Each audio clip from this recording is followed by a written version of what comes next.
कंधमाल जिला सीमांत गाजलबाड़ी जंगलरू नाबालिकार नरकंकाल मिलिबा घटना। नाबालिका को अपहरण गणदुष्कर्म एवं हत्या अभियोग टिकाबाली थाना पुलिस मुख्य अभियुक्त समेत 4 जन को गिरफ्त करिछि। घटनारे सेमाने व्यवहार करिथिबा कार को पुलिस जबत करिछि। घटनार मुख्य अभियुक्त विजय कुमार नायक को पुलिस गिरफ्त करबा सहित तार सहयोगी संजीव साहू एवं कार मालिक दीपक साहू एवं अन्य जने चंदन सेठी को पुलिस गिरफ्त करिछि।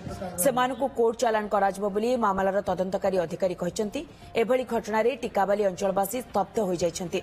अंचलवासी एहाको दृढ़ निंदा करबा सहित आज बणिक संघ ऑटो संघ ट्रैक्टर चालक संघ टिकाबाली को 12 घंटिया बंद डाकरा देइछंती। गत मास 27 तारिख दिन संध्यारे नाबालिका जनक ट्यूशन जाई आ घर को फेरी नथिले। तापरे घर लोके झियो को विभिन्न जगार खोजी न पाइबा परे चलित मास 3 तारिख दिन टिकाबाली थाना लिखित अभियोग करथिले। रविवार सोरडा थाना पुलिस गाजलबाड़ी जंगल रे नाबालिकार नरकंकाल मिलिथिबा टिकाबाली थाना को खबर देथिले।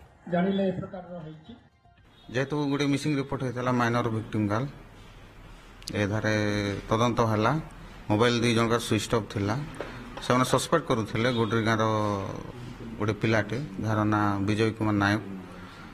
तो एमती मोबाइल स्विच ऑफ थिला 2 जनकर लोकेशन भी किसी जना पड़ नाला सीडीआर भी एनालिसिस होता। तो गतकाल आग दिन सोरडा पुलिस वाला फोन कले जो अमुक जगार गोटे डेड माने आमर स्केलेटन मिली।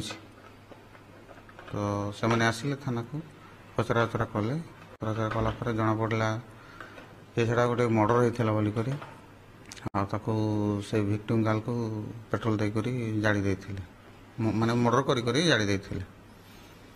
तार बादे सोरडा टीम थाना आईसी टीम सहायता आम आप्रेहेंड कलु। एथिरे 4 जन संपर्क थे मुख्य अभियुक्त विजय कुमार नायक आउ मो झियारी शिवरात्र परदिन निखोज थिला। तापर आमे दिन 2 दिन जगी साला परे पुलिस स्टेशन रे आमे निखोज केसटा ये कलु।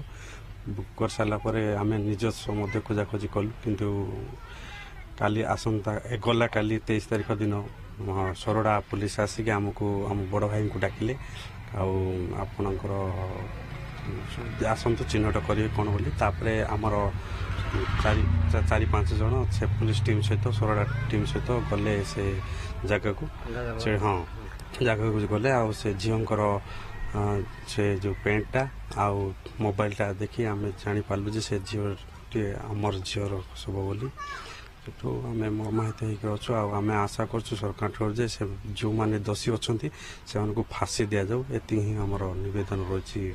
16 वर्षर झीर गण दुष्कर्म हत्या घटना घटी आम कंधमाल जिला यहाँ गोटे निर्भया हत्याकांड बोली घटनाटी आर प्रतिवाद आम गोटे मिलित क्रियानुष्ठान कमिटी गठन करूँ। आर कमिटी आम निर्धारित करे आम सरकार पाखे गोटे दाबी उपस्थापन करूँ। टिकाली बणिक संघ ऑटो एसोसिएशन बस एसोसिएशन समस्ते ग्राम कमिटी समस्ते मिसी आम बाजार बंद करी सरकार पाखे दोषी को कठोर दंड देवाई आम दाबी जनाऊ। ता सहित आईन श्रृंखला सुबंदोबस्त करने दाबी रही।